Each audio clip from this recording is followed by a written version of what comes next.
Hi friends, இந்த வீடியோல நான் உங்களுக்கு வந்து ஒரு சில ப்ளவுஸை பத்தின டிப்ஸ் மட்டும் நான் உங்களுக்கு கொடுக்க போறேன். ஏன்னா நிறைய பேருக்கு ப்ளவுஸ்னுடைய இதுதான் வந்து டவுட்ஸ் தான் வந்து நிறைய ரிப்பீட்டடா நீங்க கேட்டுட்டே இருக்கீங்க. அதனால ஓவரால் நான் வந்து ஒரு என்னென்ன டவுட்ஸ் உங்களுக்கு வருமோ அதை வந்து நான் ஒரு இதா வந்து நான் உங்களுக்கு சொல்லிடுறேன். அதுக்கு முன்னாடி நம்ம சேனலை சப்ஸ்கிரைப் பண்ணாதவங்க சப்ஸ்கிரைப் பண்ணிக்கோங்க. பக்கத்தில் இருக்க பெல் சிம்பிளை ப்ரெஸ் பண்ணிட்டீங்க அப்படின்னா உங்களுக்கு வீடியோஸ் போடும்போது எல்லாமே நோட்டிஃபிகேஷன் வரும். எந்த ஒரு வீடியோவுமே நீங்கள் மிஸ் பண்ணாமல் பார்க்கலாம். அதே மாதிரி எனக்கு சப்போர்ட் பண்ணி என்னை என்கரேஜ் பண்ணி எனக்கு கமெண்ட்ஸ் கொடுத்து என்கிட்ட டவுட்ஸ் கேட்டு எனக்கு எப்போவுமே கூடவே இருக்க உங்கள் எல்லாருக்குமே நான் ரொம்ப பெரிய தேங்க் பண்ணிக்கிறேன். இப்போ வந்து நம்ம வீடியோவில் ப்ளவுஸ் அப்படின்னா ஒரு லைனிங் ப்ளவுஸ் அப்படிங்கும்போது அதை நம்ம எப்படியெல்லாம் ஒரு கவனத்தோடு நம்ம தைக்கணும் அப்படிங்கிறத நான் உங்களுக்கு வந்து ஓரலாக ஒரு டிப்ஸ் நான் உங்களுக்கு கொடுக்குறேன். உங்களுக்கு யூஸ்ஃபுல்லாக இருக்கும்னு நான் நினைக்கிறேன். அது எப்படியா இருந்தாலும் உங்களுக்கு அதனுடைய இதை வந்து எனக்கு நீங்கள் கமெண்ட்ஸில் போடுவீங்க அப்படின்னு நான் நம்புகிறேன். ஃபஸ்ட்டு வந்துட்டு ஒரு லைனிங் மெட்டீரியல் நீங்கள் எடுக்கிறீங்க. ஏன்னா நம்ம ஒரு ப்ளவுஸு தைக்க போகிறோம் அப்படின்னா அந்த பாடியோட அளவுக்கு தகுந்த மாதிரி நீங்கள் லைனிங் கிளாத் எடுக்கணும். 10 பத்தாமல் எடுத்தீங்க அப்படின்னாவே உங்களுக்கு உங்களுடைய ப்ராப்ளம் அதிலிருந்தே தான் ஸ்டார்ட் ஆகும். ஏன்னா அது ஜாயின் போடுறதுல உங்களுக்கு மிஸ் ஆகும். வாஷ் பண்ணி அயன் பண்ணி இது பண்ணும்போது 10 பத்தாமல் கையில் ஜாயின் போடுறது, ஃப்ரண்டில் ஜாயின் போடுறது, இந்த மாதிரி எல்லாம் பண்ணும்போது உங்களுக்கு அதே மாதிரி லைனிங் குறைவாக இருக்குது அப்படிங்கிறனால அதுக்கு தகுந்த மாதிரி தான் நம்ம ஃப்ரண்ட் போர்ஷன் எல்லாம் வச்சு கட் பண்ணுவோம். அது எல்லாமே நீங்கள் வந்து அந்த கிராஸ் கூட மாறும். நம்ம கிராஸ் வந்து அந்த துணியில் எந்த அளவுக்கு நமக்கு தேவையான கிராஸ் போடாமல் துணிக்கு தகுந்த மாதிரி நம்ம கிராஸ் வந்து மாற்றுவோம். இந்த மாதிரியெல்லாம் நீங்கள் பண்ணும்போது அதே மாதிரி பட்டிக்கு ஜாயின் போடுவோம். பட்டிக்கு ஜாயின் போட்டிங்க அப்படின்னாலும் உங்களுக்கு அந்த கரெக்ட் ஃபினிஷிங் வராது. ஸ்லீவுக்கு ஜாயின் போட்டாலும் கரெக்ட் ஃபினிஷிங் வராது. அதனால் பேசிக்காக ஃபஸ்ட்டு உங்களுக்கு கரெக்டான ஃபிட்டிங்கில் ப்ளவுஸ் வேணும் அப்படின்னா நீங்கள் வந்து உங்களுடைய உடம்பு அளவுக்கு எவ்வளோ லைனிங் தாராளமாக இருக்கும் அப்படிங்கிறத நீங்கள் தெரிஞ்சுக்கிட்டு முதல்ல லைனிங் வாங்கிக்கோங்க. அதுக்கப்புறம் அந்த லைனிங்கை நீங்கள் தண்ணியில் போடும்போது உங்களுக்கு கொஞ்சம் சுருங்கும். அந்த கிராஸ் இருந்துச்சுன்னா அது வேஸ்ட் ஆகும். இது எல்லாமே அதில் வந்து அதுக்கப்புறம் நடக்கிற விஷயந்தான். அதனால் நீங்கள் ஒரு 10 பாயிண்ட் சேர்த்து எடுக்கிறதுனால உங்களுக்கு ஒன்றுமே இதாகிடாது. ஏன்னா நம்ம போடுற ப்ளவுஸு நமக்கு திருப்தியாக லைஃப் லாங் அந்த கிளியற வரைக்கும் நம்ம அதை போடணும் அப்படிங்கிறதுக்காக அதில் வந்து நம்ம அதை முதல்ல லைனிங் எடுக்கும்போது நம்ம கவனமாக இருக்குது அந்த லைனிங் வந்து கரெக்டாக இருக்கா அப்படிங்கிறத முதல்ல பார்த்துக்கணும். இது வந்து வாஷ் பண்ணணும் அப்படிங்கிறதுனால அதை வந்து சர்ஃபில் போட்டோ அல்லது ஊற வச்சோ அல்லது வாஷிங் மிஷினில் போட்டோ அப்படியெல்லாம் பண்ணிங்க அப்படின்னாலும் உங்களுக்கு தைக்கும்போது ரொம்ப டிஸ்டர்பாக தான் இருக்கும். அதில் லைட்டாக மைல்டாக அந்த ஸ்டார்ச் வந்து அந்த துணியில் இருக்கணும். ஒரு லைனிங் கிளாத்துன்னா நம்ம ஒரு சில கஸ்டமர்ஸ் நீங்களே பார்த்துருப்பீங்க அல்லது நீங்களே கூட செஞ்சுருக்கலாம். லைனிங் வாங்கிட்டு வந்து அதை சோப்பு தூள் போட்டு அதை ஊற வச்சு அதுக்கப்புறம் அதை நல்லா புழிஞ்சு காய வச்சு நீங்கள் துணி வெட்டும்போது பார்த்தீங்கன்னா அது ஒரு பழைய துணி வெட்டுற மாதிரி இருக்கும். அது கரெக்டான நம்ம நினைக்கிற மாதிரியாக அந்த ஃபினிஷிங்கோடு அதை கட் பண்ண முடியாது. அதனால் ஒரு லைனிங் கிளாத் வாங்குறீங்க அப்படின்னா லைட்டாக ஒரு 5 நிமிஷம் ஒரு தண்ணிக்குள்ளே போட்டு வச்சுருக்கலாம் அதிகபட்சமாக. என்ன கேட்டால் ஃபுல்லாகவே கையில் கசக்கி உடனே எடுத்து கூட காய போட்டுக்கலாம். ஏன்னா அதில் இருக்க அந்த ஃபஸ்ட்டு சாயம் போகணும். அதுக்கப்புறம் நூல் வந்து கொஞ்சம் ஸ்ட்ரிங்க் ஆகணும். அதுக்கப்புறம் உங்களுக்கு வந்து அது ஓரளவுக்கு அந்த ஸ்டார்ச் வந்து நமக்கு வேணும். துணி வெட்டும்போது அயன் பண்ணி வெட்டும்போது அந்த மடமடப்பு கொஞ்சமாவது நமக்கு இருக்கணும். அப்போ தான் வந்து நீங்கள் துணி வெட்டும்போது உங்களுக்கு நீங்கள் எதிர்பார்த்த மாதிரியான கட்டிங்கை வந்து நீங்கள் போட முடியும். இல்லைன்னா பழைய துணி வெட்டும்போது என்ன ஃபினிஷிங் கிடைக்குமோ அதுதான் உங்களுக்கு கிடைக்கும். அதனால் லைனிங் கிளாத்தில் ஃபஸ்ட்டு கான்சன்ட்ரேட் பண்ணுங்கள். லைனிங் தானே எதை வேணாலும் போட்டு வெட்டிக்கலாம் அப்படின்றத விட்டுருங்க. லைனிங்னா பர்ஃபெக்டாக இருக்கணும். அப்போ தான் ஏன்னா நல்லா அதனுடைய சுருக்கமெல்லாம் இழுத்து நல்லா நீட்டாக அயன் பண்ணி அதுக்கப்புறம் அதில் வந்துட்டு நீங்கள் ஸ்டிச்சிங்க்கு என்னென்னலாம் இது பண்ணணுமோ என்னென்ன மெஷர்மெண்ட் வேணும் அப்படிங்கிறத ப்ராப்பராக நீங்கள் பாருங்கள். அதாவது இடுப்பு உயரம் அப்படின்னா எவ்வளோ வேணும் அப்படிங்கிறத ஃபஸ்ட்டு மைண்டில் எடுத்துக்கோங்க. ஒரு கஸ்டமர் வந்து நார்மலாக ஒரு 11 இன்ச்சு தான் இறக்கம் போடுறாங்க அப்படின்னா நீங்கள் அவங்கக்கிட்ட வந்து இன்னொரு இன்ச்சு கூட 13 வரைக்கும் போடலாம். ஏன்னா அதுதான் நார்மல் அளவு. அது போடும்போது தான் அந்த ஃபிட்டிங் வந்து அவங்களுக்கு கிடைக்கும். ஏன்னா முதுகு மேலே ஏறிட்டு வரும், கழுத்து செஸ்ட்டு முன்னாடி இறங்கிட்டு வரும். இந்த மாதிரியான பிரச்சனைகள்லாம் இருக்கும்போது இடுப்பினோட உயரம் வந்து நம்ம கரெக்டாக நம்ம கேட்டு எடுத்துக்கணும். அதே மாதிரி பேக் நெக்கினுடைய உயரம் அவங்களுக்கு எந்த அளவு போட்டால் கரெக்டாக இருக்கும். ஏன்னா முதுகு வளைஞ்சு இருக்கிறவங்களுக்கு நீங்கள் வந்து எவ்வளோ அதிகமாக அளவு எடுத்திங்கனாலும் கழுத்து மேலே தான் போகும். அதே மாதிரி நல்லா ஸ்ட்ரைட்டாக இது மாதிரி முதுகு இருக்கவங்களுக்கு நீங்கள் கம்மி அளவு வச்சிங்கனாவே ரொம்ப டீப் நெக்காக தெரியும்.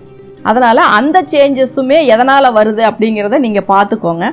ஆம்ஹோல் ரவுண்டு எடுக்கிறோம் அளவு அப்படின்னா அதையும் ப்ராப்பராக எடுங்க. அவங்க என்ன ட்ரெஸ் போட்டிருக்காங்க, மடமடப்பான ஒரு சாரீ போட்டிருக்காங்க அப்படின்னா அளவு எடுக்கும்போது அதுக்கு தகுந்த மாதிரி நீங்கள் டைட் பண்ணி எடுங்க. ரொம்ப ஃப்ளெக்சிபிளான சாரீ தான் அப்படின்னா கரெக்டாக அளவு எடுங்க. ஏன்னா அளவு எடுக்கும்போதும் அதில் மிஸ்டேக் வந்துச்சு அப்படின்னா நமக்கு ஃபிட்டிங் வந்து மிஸ் ஆகும். அதனால் ஷால் போட்டிருந்தா ஷாலு, அதே மாதிரி பர்ஸு வச்சுருப்பாங்க, அந்த மாதிரி எல்லாம் இருந்துச்சு அப்படின்னா அதெல்லாம் செக் பண்ணிவிட்டு அதுக்கப்புறம் அந்த ப்ராப்பரான மெஷர்மெண்ட்ஸ் நீங்கள் எடுத்திருக்கீங்களா. அதிக அளவெல்லாம் நம்ம எடுக்க தேவையில்லை, அதெல்லாம் நம்ம கால்குலேஷன்லேயே போட்டுக்க போகிறோம்.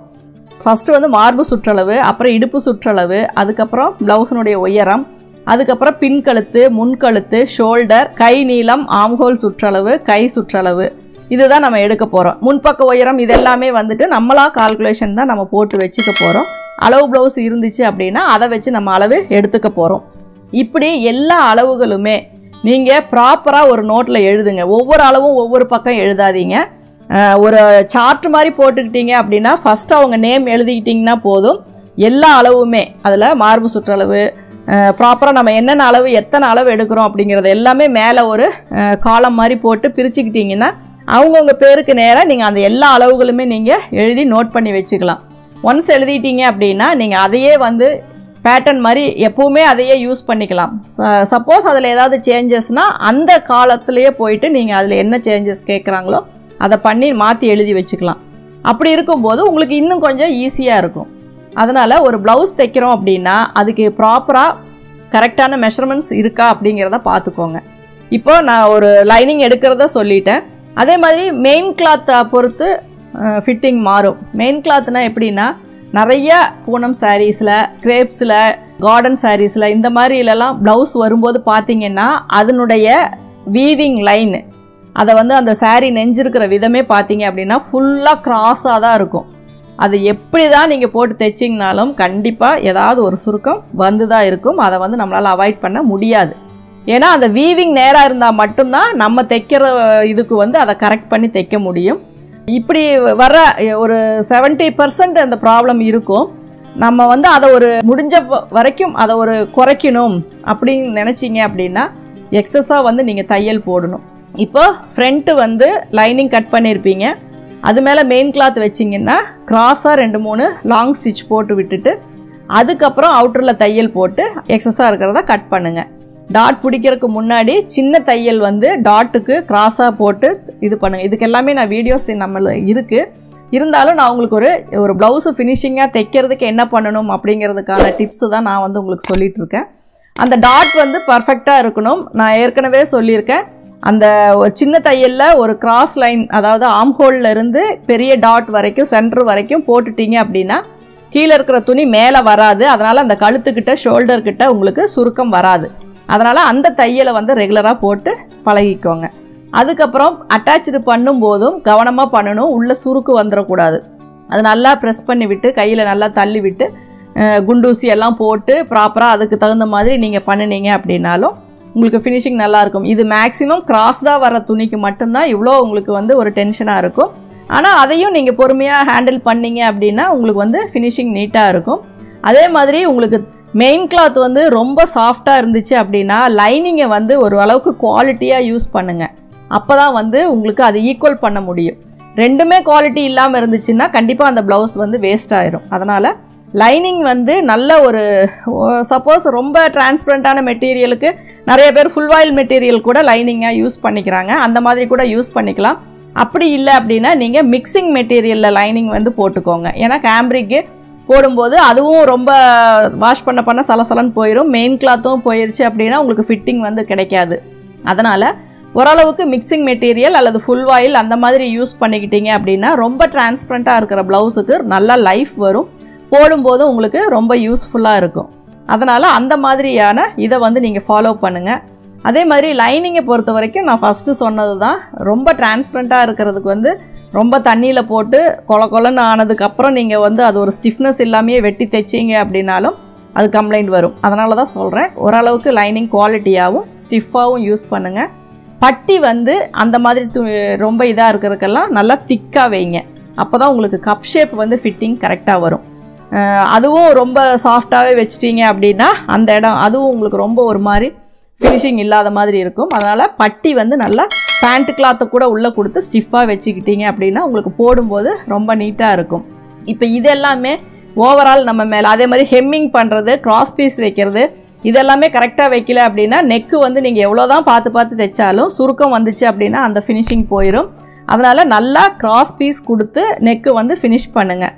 இந்த மாதிரி மெயினான ஒரு சில விஷயங்கள் ஓரலாக எல்லா ப்ளவுஸுக்கும் நம்ம ஃபாலோ பண்ண வேண்டியதை நீங்கள் மைண்டில் எப்போவுமே வச்சுக்கோங்க.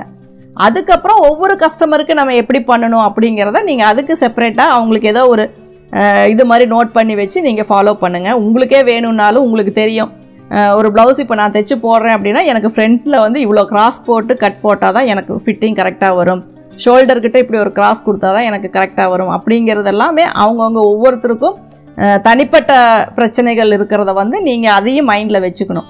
அப்போ தான் வந்து உங்களுடைய ஒரு ப்ளவுஸ் அப்படிங்கிறது வந்து முழுமையாக, அதாவது ஒரு லைனிங் வாங்குறதுலேருந்து மேட்சிங் த்ரெட்டு போடுறதுலேருந்து பட்டிக்கு வந்து உள்ள எக்ஸ்ட்ராவாக அதுவும் கிளாத் கொடுக்கறது, ஸ்லீவுக்கு ஜாயின் கொடுக்கறது, இந்த மாதிரியெல்லாம் நம்ம என்னென்னலாம் எக்ஸஸாக அதில் ஒர்க் பண்ணுறோமோ அது எல்லாமே வந்து உங்களுக்கு ஃபஸ்ட்டு சாட்டிஸ்ஃபேக்ஷனாக இருக்கணும்.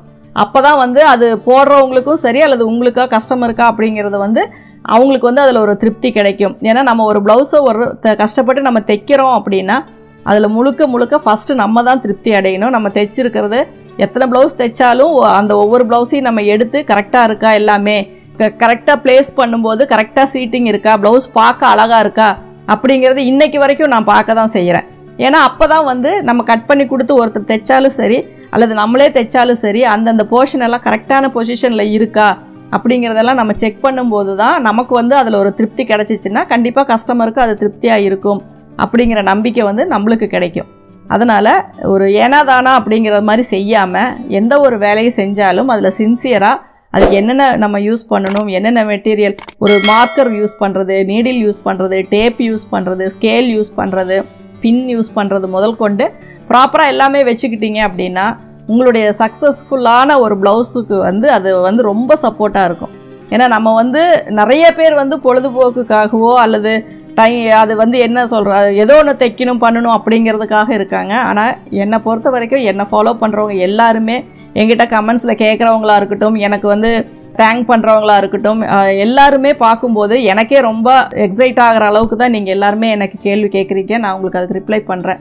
ஏன்னா அந்த அளவுக்கு உங்களுக்கு இந்த டெய்லரிங் மேலே ஒரு இன்ட்ரெஸ்ட் இருக்குது. அதனால் நான் சொல்கிற டிப்ஸ் எல்லாம் கண்டிப்பாக நீங்கள் ஃபாலோ பண்ணுவீங்க அப்படின்னு நான் நம்புகிறேன். அதே மாதிரி ஃபாலோ பண்ணுங்கள். நம்ம தைக்கிற ப்ளவுஸு ஃபஸ்ட்டெல்லாம் பார்த்தீங்கன்னா மெயினாக ஏதோ 1, 2, 3 கடையில் மட்டும்தான் நம்ம எதிர்பார்க்குற மாதிரியான ஃபினிஷிங் பேர் எல்லாமே இருக்கும்.